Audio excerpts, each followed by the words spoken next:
Medicines drugs equipments নিয়ে আমাদের একটা সিস্টেম ইন প্লেস আছে, যার মাধ্যমে আমরা প্রকিউরমেন্ট অ্যান্ড সাপ্লাইজ ব্যাপারে সবসময় মনিটর করা হয় হেলথ ডিপার্টমেন্টের মাধ্যমেও।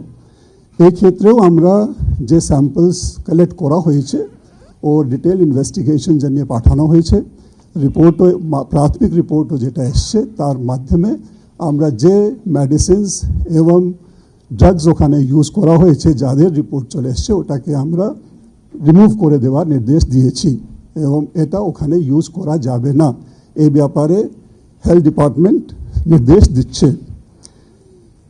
আর যেহেতু এটাতে আরও নেগলিজেন্সেরও পার্ট আছে, আজকে আপনারা জানেন মাননীয় মুখ্যমন্ত্রী আমাদের হেলথ ডিপার্টমেন্টে 10 জন সিনিয়র অফিসার্স যারা বিভিন্ন ব্রাঞ্চ এবং ইউনিটের ইনচার্জ আছেন ওদের সঙ্গে একটা মিটিংও করেছেন, পুরো জিনিস রিভিউ করেছেন। রিভিউ করার পরে ক্লিয়ার ডাইরেকশনস দেওয়া হয়েছে কি সাচ নেগলিজেন্স বা অ্যাডমিনিস্ট্রেটিভ বা প্রসিজারাল ল্যাপসেস কোনোভাবেই টলারেট করা যাবে না এবং ডিটেল ইনভেস্টিগেশন রিপোর্ট আসার পরে যারা রেসপন্সিবল আছেন, যারা গিল্টি আছেন ওদের বিরুদ্ধে স্ট্রিক্ট অ্যাকশন নেওয়া হবে।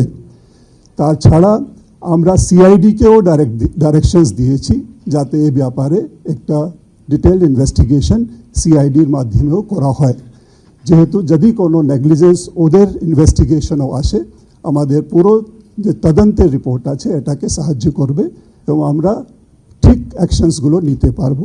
আরও একটা ব্যবস্থা আমরা যেটা করতে যাচ্ছি যাতে এই যে কারেক্টিভ অ্যাকশনসগুলো এভাবে নিতে হবে যাতে এই সব ইনসিডেন্টসগুলো আগামী দিনে ফিউচারে রিকার না করে, এই ব্যাপারেও হেলথ ডিপার্টমেন্টকে মাননীয় মুখ্যমন্ত্রী নির্দেশ দিয়েছেন। তো এটাই হলো আমার তরফ থেকে প্রাথমিকভাবে আপনাদেরকে বলা। আমরা সব রকম ব্যবস্থা করছি, এটা একটা বড় লস। আমরা যে ডিসিজড ফ্যামিলি ওদের সঙ্গেও টাচে আছি, ওদেরকেও যেরকম সাপোর্ট করার প্রয়োজন এই সব সাপোর্ট করা হবে।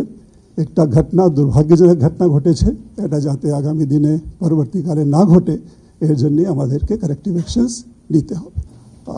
আপনারা জানেন একটা আনফর্চুনেট ইনসিডেন্ট মেদিনীপুর মেডিকেল কলেজে হয়েছে, যেখানে আমাদের একজন মা ওনার মৃত্যু হয়েছে, which is a loss for all of us, which cannot be compensated. আরও 4 জন মা যারা এফেক্টেড হয়েছিলেন ওদের মধ্যে 3 জনকে আমরা এসএসকেএমে শিফট করেছি, দে আর আন্ডার ট্রিটমেন্ট। একজন এখনও মেদিনীপুর মেডিকেল কলেজেই আছেন, ওনার ট্রিটমেন্ট চলছে। যেটা লেটেস্ট রিপোর্ট আমরা পেয়েছি উনি তাড়াতাড়ি আমরা আশা করছি ডিসচার্জ হয়ে যাবেন। এই সব যে 5 জন মায়েদের যে অপারেশন হয়েছিল 8 আর 9 জানুয়ারি 2025 by the obs and gynae ডিপার্টমেন্টে যে ইউনিট তখন ডিউটিতে ছিল তারা এই কাজ ওখানে করেছিলেন। আমরা ইনসিডেন্ট হওয়ার পরে সঙ্গে সঙ্গেই 13 জনের ডিফারেন্ট যারা ডিসিপ্লিনস আছেন ওদের একটা এক্সপার্ট কমিটি আমরা গঠন করে হেলথ ডিপার্টমেন্ট 11 জানুয়ারি মেডিকেল কলেজে পাঠিয়েছে। ওরা প্রিলিমিনারি ইনকোয়ারি করে একটা রিপোর্ট দিয়েছে, যেখানে প্রাথমিকভাবে দেখা যাচ্ছে কি there is a negligence, serious negligence on the part of the unit যারা ওখানে তখন ডিউটিতে ছিলেন। তার সত্ত্বেও আমরা আরও ডিটেল ইনভেস্টিগেশনস আরও ক্যারি করার জন্য নির্দেশ দিয়েছি।